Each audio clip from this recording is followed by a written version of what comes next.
ये खिता ओलिया का था। यहाँ बाबा फरीद ने मोहब्बत बांटी, अली हजवेरी ने इल्म बांटा और सुल्तान बाहू ने आज़ी का दरस दिया। मगर आज इन्हीं आस्थानों पर ताज पहने गद्दी नशीन पीर कम और हीरो ज्यादा लगते हैं। ना इल्म है और ना ही तकवा, बस एक गद्दी है जो नस्लों से चलती आ रही है। कोई सवाल करे तो गुस्ताख, और कोई अगर उनके कहने पर वोट ना दे तो वो उनका मरीद कहलवाने के ही लायक नहीं है। ये पीर परस्ती नहीं है, ये ज़हनी गुलामी है, और आज हम इसी पर बात करेंगे। अस्सलाम वालेकुम, उम्मीद है कि आप खैरियत से होंगे। मैं अबू बकर एडवोकेट। आज हम बात करेंगे पंजाब में मौजूद गद्दी नशीन के जो पाकिस्तान के फैसले करने की ताकत रखते हैं, कि जो पाकिस्तान के फैसले करने में एक अहम किरदार अदा करते हैं, कि जो पाकिस्तानी सियासत की सिमत का तयन करते हैं। जहांगीर तरीन ने एक इंटरव्यू में कहा कि जब उनसे पूछा गया कि पाकिस्तान में हुकूमत किस तरह बनाई जा सकती है, तो जहांगीर तरीन ने कहा कि पाकिस्तान में हुकूमत बनाने के लिए आपको पंजाब जीतना पड़ेगा, और पंजाब जीतने के लिए आपको जो ये 5-6 बड़ी गद्दियां हैं इनको अपने साथ मिलाना पड़ेगा। सियासत में मजहब का इस्तेमाल कभी भी गलत नहीं रहा।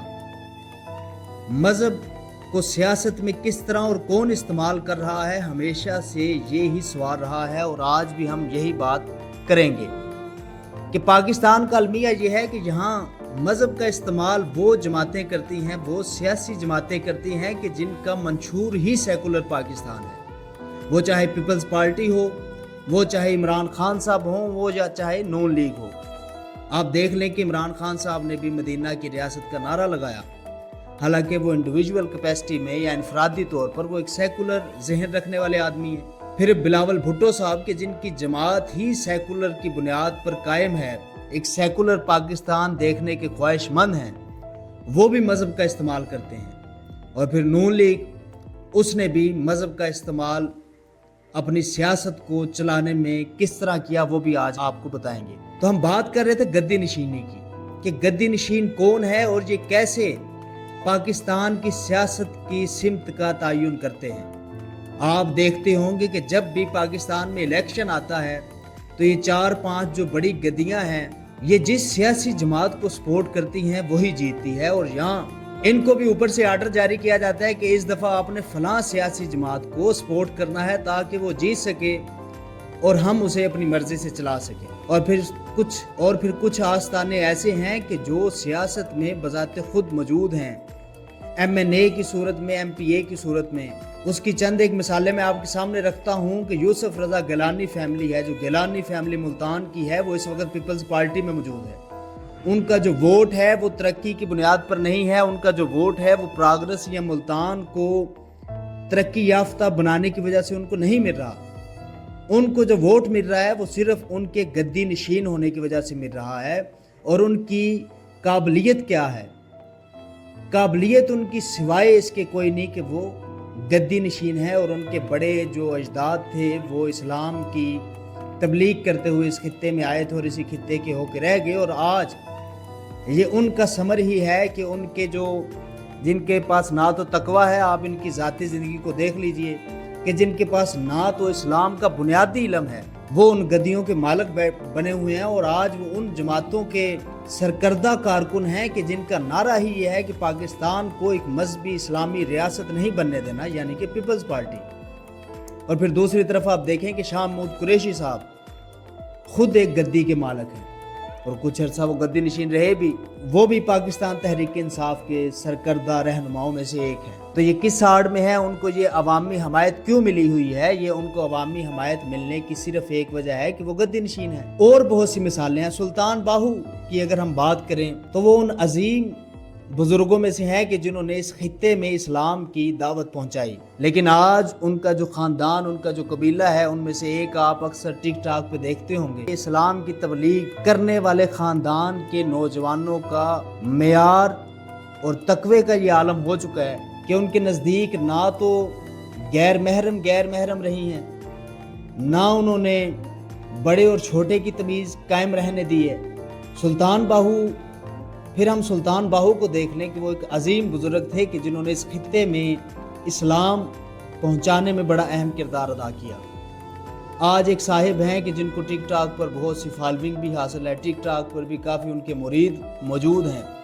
ان کا لائف سٹائل اگر آپ دیکھیں تو مذہب یا اسلام اس کے قریب سے بھی نہیں گزرتا.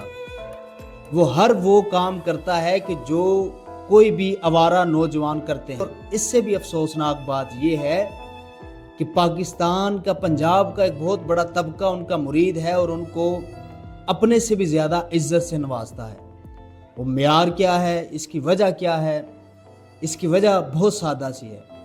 اس کی وجہ سوائے جہالت کے اور کچھ نہیں ہے. ہم نے مذہب کو کبھی بھی عملی طور پر پاکستان میں نافذ کرنے کی کوشش تک بھی نہیں کی، لیکن مذہب کے نام پر ووٹ پاکستان کی سبھی مذہبی جماعتیں ہی نہیں، سیکولر جماعتیں بھی لیتی آئی ہیں. اور یہ کوئی انہونی بات بھی نہیں ہے کہ اس خطے کی ایک تاریخ ہے. ہزاروں سالوں سے سیاست میں مذہب کا استعمال ہوتا آیا ہے، اور کسی نے یہ سوچنے کی، یہ جاننے کی کوشش نہیں کی کہ مذہب کا نام لے کون رہا ہے. ان گدی نشینوں کا بائیکاٹ کیجئے، یہ ہرگز میں نہیں کہہ رہا. آپ کی ایک ایفیلیشن ہوگی ان کے ساتھ، آپ کے جذبات وابستہ ہوں گے ان کے ساتھ، آپ ان کی عزت کرتے ہوں گے، آپ ان کو اہمیت بھی دیتے ہوں گے، آپ کا ایمان بھی ان کے ساتھ وابستہ ہو سکتا ہے. لیکن ایک بات یاد رکھیے کہ یہ آپ کے پیسے سے، یہ آپ کی محبت اور اخلاص سے ہمیشہ سے آپ کو ظلم کا شکار کرتے آئے ہیں، ہمیشہ سے آپ کو تنزلی کی طرف دھکیلتے آئے ہیں. آپ جنوبی پنجاب جہاں اکثریت ہے گدی نشینوں کی، اس جنوبی پنجاب کی حالت دیکھ لیجئے کہ جہاں سے ہمیشہ یہ منتخب آتے آئے ہیں اسمبلیوں میں. وہاں کی غریب عوام نے ان کو بھیجا ہے اور وہاں آ کے انہوں نے اس غریب عوام کی بات تک نہیں کی. انہوں نے ہمیشہ اپنے خزانے بھرے ہیں، انہوں نے ہمیشہ مذہب کے نام پر آپ کے جذبات کو ابھار کر آپ کو مزید غریب کیا ہے، آپ کو مزید استحصال کا شکار کیا ہے. تو ان کو اتنی ہی عزت دیں جتنی یہ اسلام کو دیتے ہیں، ان کو اتنا ہی وقار دیں کہ جتنا انہوں نے اسلامی احکامات کو وقار دیا ہے. ان کی اتنی ہی مانیں کہ جتنی انہوں نے اسلام کی مانی ہے. تو اگر آپ کو میری کسی بات سے اختلاف ہو، آپ وہ اختلاف کر سکتے ہیں، آپ کا وہ حق بھی ہے.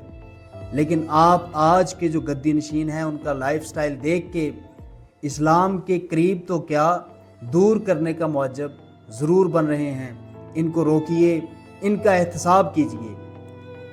یہ ہم جیسے ہیں، اور بعض تو ایسے ہیں کہ جن کو دیکھ کے گھن آتی ہے کہ کس طرح یہ اسلام کا لبادہ اوڑھ کر اپنے مکروہ دھندے چلا رہے ہیں، اپنے بزنس چلا رہے ہیں. میں بہت سے لوگوں کو جانتا ہوں، بہت سی گدیوں کو جانتا ہوں، میرا پرسنل تعلق بھی ہے، تو ہو سکتا ہے وہ ناراض بھی ہوں، لیکن یہ وہ نہیں ہے جو ہمیں دکھایا جا رہا ہے. یہ وہ نہیں ہے جیسا ہم سوچتے ہیں. یہ وہ نہیں ہے آج کے گدی نشین کہ جیسا ہم کو بتایا جاتا ہے. خود اسلام کو سیکھیے. ان سے اگر آپ اسلام سیکھیں گے تو اسلام کا وہی حشر ہوگا پاکستان میں کہ جو 75 سالوں سے ہو رہا ہے. اور یہ غلامی کی ایک جدید قسم ہے کہ جس کو مرید کا رنگ دے دیا گیا ہے.